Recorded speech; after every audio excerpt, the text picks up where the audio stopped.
Jen Kialo, presenting the ODM party. And today, we are presenting a press statement by the Inter-Party Youth Dialogue Forum held at the Emory Hotel in Kandara Road, Nairobi, Kileleshwa, on the 9th of November, 2022. Today, youth leaders from 17 CMD Kenya member political parties and 6 civil society organizations convened a meeting to reflect on the current governance issues in Kenya. We specifically delved into the following issues from an inclusion perspective. Recent appointments by His Excellency the President, William Ruto, of Cabinet Secretaries and Principal Secretaries, the political parties fund, and lastly, the service delivery to the people of Kenya. Good afternoon. I'm Gashi Kariuki from the Na Kenya Party. Now, as regards the appointments, we applaud the President for constituting the executive to ensure service delivery to all Kenyans. However, we note with concern that the appointments for the Cabinet Secretaries and the Principal Secretaries did not reflect the desire of Article 10(2)B of the Constitution of Kenya of ensuring inclusivity, non-discrimination, and protection of the marginalized groups, particularly the youth, the young people, and persons with disabilities.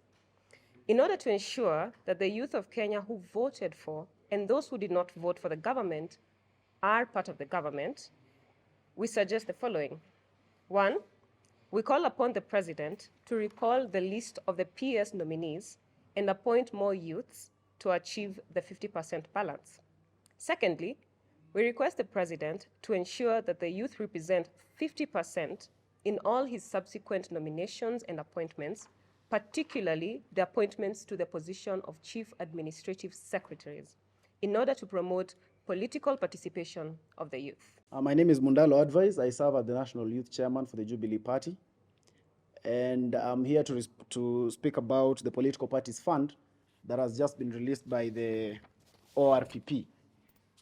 We applaud the Office of the Registrar of Political Parties for expanding the number of political parties scheduled to receive the political parties fund from 2 to almost 50 that participated in the last general election.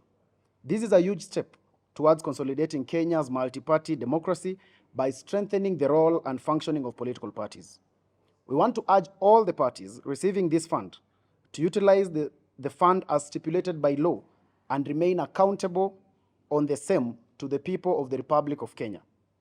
We request that the parties, 1, set aside part of the fund to promote political participation of the special interest groups. This is the youth, the women, and the people living with disability. I note that previously, only 2 parties received this fund and completely disregarded this provision and disenfranchised the functioning of the youth, women, and the people living with disability.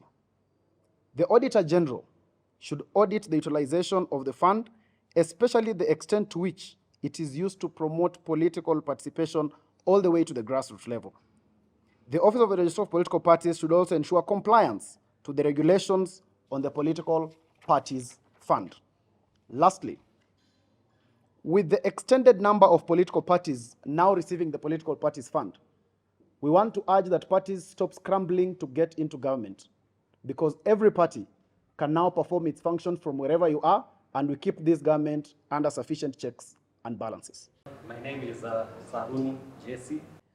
I am Kenya Kwanza Youth from Democratic Party of Kenya, where I sit as a Secretary General. I'm the President of Kenya University Students Organization, KUSO. In regards to service delivery to the people of Kenya, we acknowledge that Kenyans are currently hard hit with hard economic times facing the country, coupled with the ongoing famine as a result of biting droughts in most parts of the country in at least 23 counties, with Machakos County alone recording over 500,000 people who have been affected. Therefore, to ensure that the youths are cautioned against the effects of the hard economic times, we submit the following. Number 1, we call upon the Ministry of Youth Affairs, Sports and Arts of the Republic of Kenya to allocate adequate resources towards implementing youth-centered affirmative action programs as envisioned in Article 55B of the Constitution of Kenya.